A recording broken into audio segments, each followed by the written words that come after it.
I work as a psych nurse in a hospital. Although a little green in my career, I have my fair share of different experiences working with mental illness. The hospital I work at has a small mental health unit, often referred to as the psych ward. It is located in the basement of the hospital with 25 beds. There is one 4-bedroom men's ward and one women's dorm with 5 private rooms within this unit. The unit is L-shaped with the nursing station positioned in the middle to be able to see down both hallways. Since we do get a lot of patients certified under the Mental Health Act, this unit is locked at all times. Access is granted through a swipe card system. Any names or places to be mentioned have been changed or redacted due to confidentiality. Well, my day began as any other would, by taking the report from the day shift nurse. Seeing as I am still fairly new to this hospital, I predominantly pick up night shifts, 7:30 p.m. to 7:30 a.m., as they are generally the only ones available. The day shift nurse debriefed me on my patient load and what the day had looked like.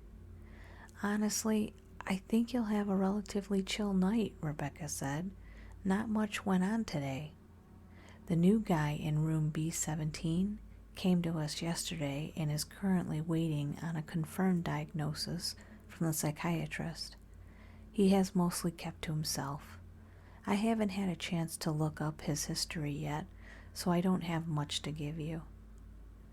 As I settled myself into my station, a small elderly man with brown hair appeared at the desk.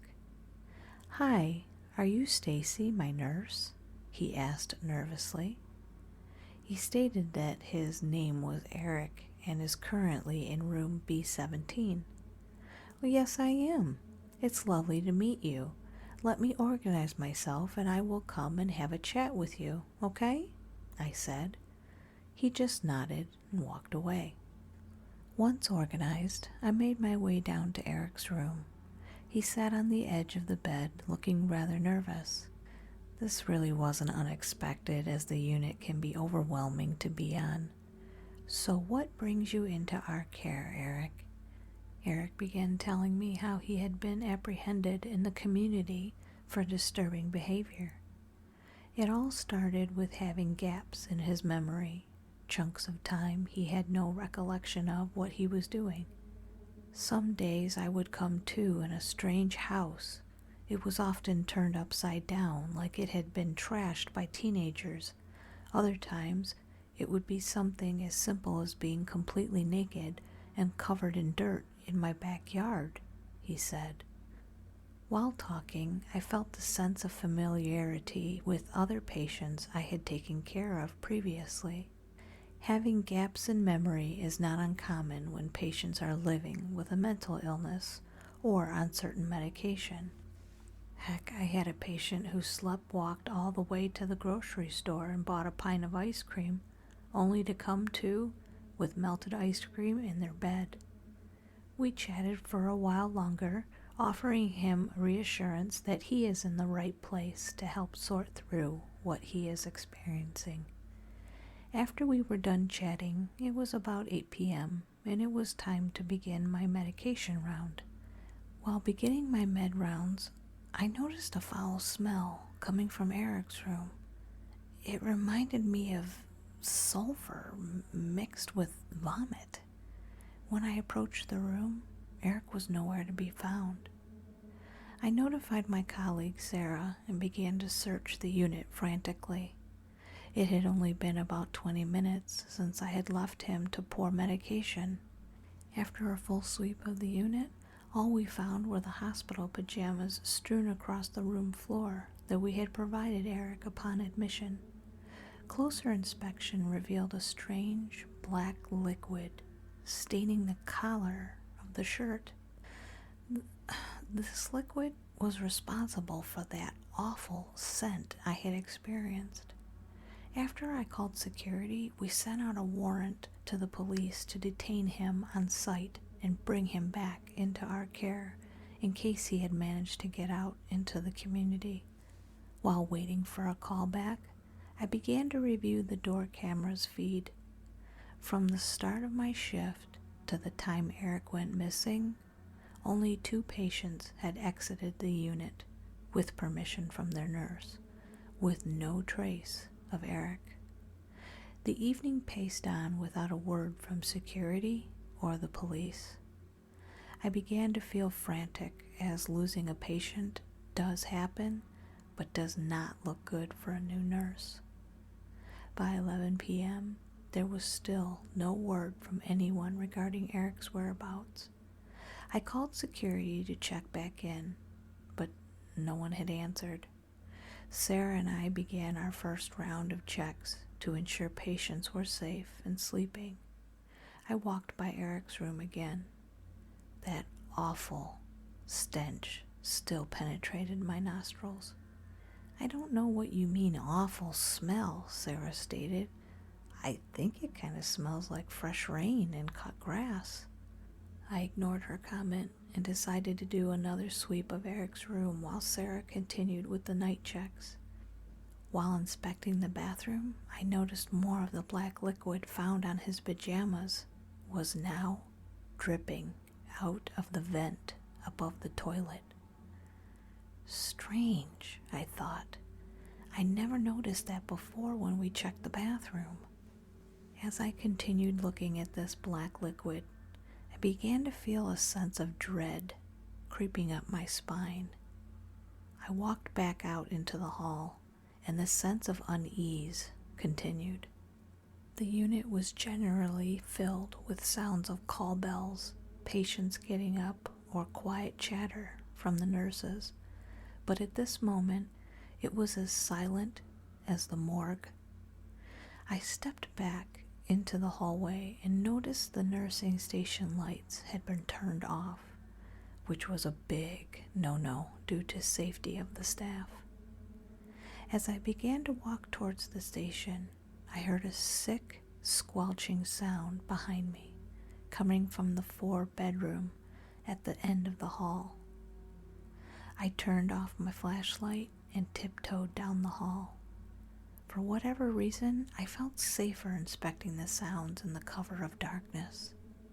The squelching sound got louder as I entered the room, and the overwhelming sulfur vomit smell entered my nostrils. As I scanned the room, each bed was empty.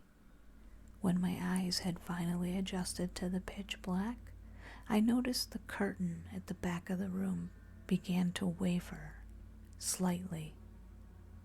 As I approached the movement, my eyes could make out 4 outlines of what appeared to be people crouching beside the bed and curtain. The patients, I assumed, had gathered together sneakily to talk at night. This wasn't an uncommon occurrence, as the unit could get lonely at times.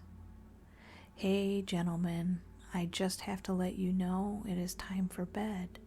Socializing can continue tomorrow, I promise," I said as I went to turn on the light. "I will rip you limb from limb if you turn on that light," a voice hissed at me.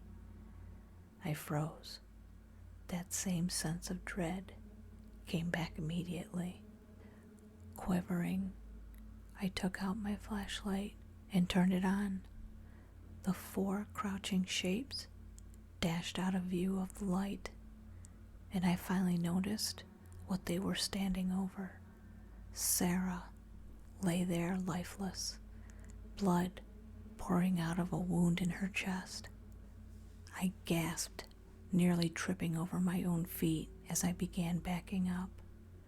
Keeping my flashlight on her lifeless body, I began to see her arms twitch. Slowly, she rose to sit up. As she turned to face me, her mouth began to stretch open to the point I thought her jaw might have unhinged. She let out an ear-piercing scream. Her body began convulsing and sizzling as the same foul-smelling black liquid seeped from her mouth. I froze. My legs wouldn't cooperate to run. Suddenly, a black silhouette ran past me and knocked the flashlight out of my hand and sent me flying back towards the door. With this sudden occurrence, I felt my legs begin to gain feeling again. My brain screamed at me to run. I sprinted out of the room as fast as I could, running towards the nursing station. Where is everyone? My frantic brain tried to process. I leapt over the desk and made my way to the staff bathroom. As I got there, the door was locked. I began frantically knocking until the door opened, and an arm pulled me into the bathroom. Rebecca put a hand over my mouth and told me to be quiet. Why was she still here? She looked at me with her flashlight shining in her face. "Don't make a noise," she said. "They can hear it." Without talking, she quickly typed up on her phone her reason for being there. She attempted to text it to me, but the service on the unit is terrible. Damn basement, I thought. Instead, she showed me, and her phone screen read. When I went to leave from day shift, I had gone to the cafeteria to meet with a couple girlfriends for dinner. About an hour in, the cafeteria closed, and I was getting ready to leave. I noticed Eric wandering the halls by the cafeteria with a blank stare in his eyes. He was completely naked.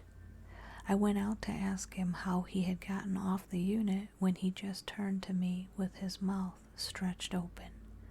Black liquid began to seep from his mouth and eyes as he screamed. His skin began to sizzle as he became enraged with the lights in the hall. He began to climb the wall and crawled along the ceiling, smashing lights. He scurried along and began to charge me. I panicked and opened the door to the janitor closet to hide. He screeched at the light from the janitor's closet and scurried into a ceiling vent. I hid there for a couple of hours until I thought it was safe. When I re-entered the hallway, everything was dark and there were no sounds. As I began to walk, I heard footsteps running towards me. I ran to this unit because of the locked doors. I thought it was safe in here. When I didn't see any of you, I ran to the staff bathroom to take cover. I couldn't believe what I had just read. What was going on with Eric? How could such a small elderly man scale the walls like that? As I handed back the phone to Rebecca, I noticed black liquid falling onto the phone screen. Rebecca and I both froze, turning her flashlight upwards. We saw Eric dangling out of the vent with a sick grin on his face. "Now what did I say about lights being used?" he hissed again. In a matter of seconds, Eric jumped onto Rebecca, smashing her phone in the process. I watched in horror as he began tearing at her chest, exposing her rib cage. He sank his teeth into her sternum before violently ripping it out. I just ran. I didn't know what else to do. Rebecca was gone. Nowhere felt safe until I remembered our storage room at the end of the hall. I sprinted for dear life. As I did, I began to hear rapid footsteps coming at me from all directions. I barely made it to the storage closet. Upon closing it, multiple bodies rammed themselves into the door. I cried silently as the noises began to decrease until it was dead silent again. This is where I have been for 2 hours now, and I managed to connect to the hospital Wi-Fi. It keeps cutting in and out, and I haven't been able to send a text or call due to same. I'm not sure if this will even post, but I don't know what else to do. I found a flashlight and scoured the ceiling for vents, but there's only one small one about 6 inches by 6 inches. Although the sulfur vomit smell still emanated from it, I felt safe as no human, regardless of how unwell they were, could fit through that. I haven't heard any commotion since. Please pray for me. I will update if I can. Update. It has been another hour now, and the strangest thing has happened. The sulfur vomit smell is gone from the vent and has now been replaced with this wonderful scent of fresh rain and grass. I think they've finally left, and I'm safe to go back out. I unlocked the storage room door to make sure rescue can find me. Thank God, this nightmare is over.